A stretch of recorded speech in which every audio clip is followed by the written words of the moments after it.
says here, well, we got area under the curve, and we want to find out if we can sketch this curve and find the enclosed area. This one is along from the y-axis, from y equals 8 to y equals to 27. They want us to sketch the curve. We can provide a few points to sketch the curve. We can use a table if we wanted. So let's say suppose I choose x to be -2, 0, and 2. We know that x cubed will be -8, 0, and 8. And if I have to sketch this curve freehand, I will have, let's say, -2 over here and +2 over here. Let's say this was 8, and let's say at the bottom over here was -8. I know I've got to go from there till there. I also know that my a value is positive, and when you have a positive a value in a cubic function, your curve has to go up, down, up. If you have a negative a value, it'll go down, up, down. That's the shape. So it's got to go through all 3 points while it's going up, down, up. But in this case, you can see that it is impossible. Well, it can't possibly go through there, up, down there as well, but because it's an x cubed function, if you're going to put -1 in there, you're going to end up with -1 cubed, which is -1. So I can even plot that, and you can see it'll be close to there. So this generally does look like this. And that's the sketch of your cubic function. And what they want us to find now, they're saying from y equals 8 to y equals 27.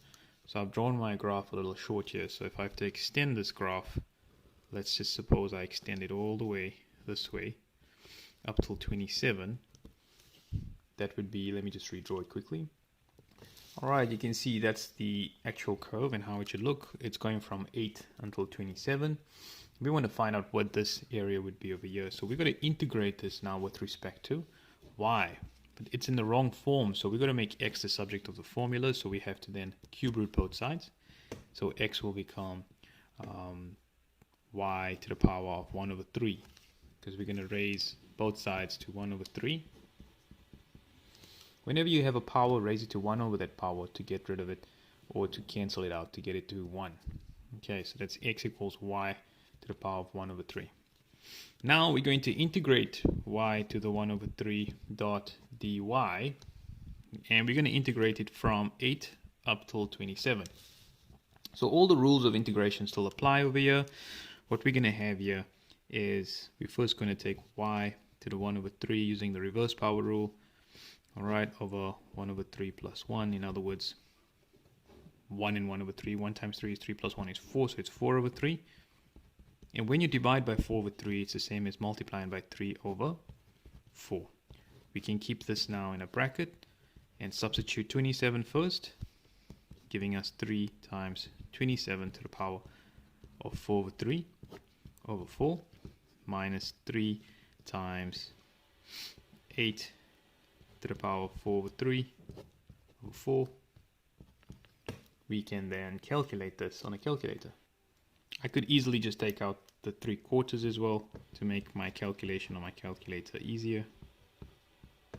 And I can see a cube root already there. Cube root of 27 is 3, 3 to the power of 4, etc. And 8 to the power of 4 over 3.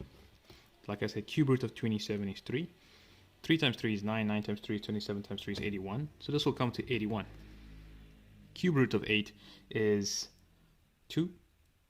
And 2 to the power of 4. 2 times 2 is 4, times 2 is 8, times 2 is 16. 81 minus 16.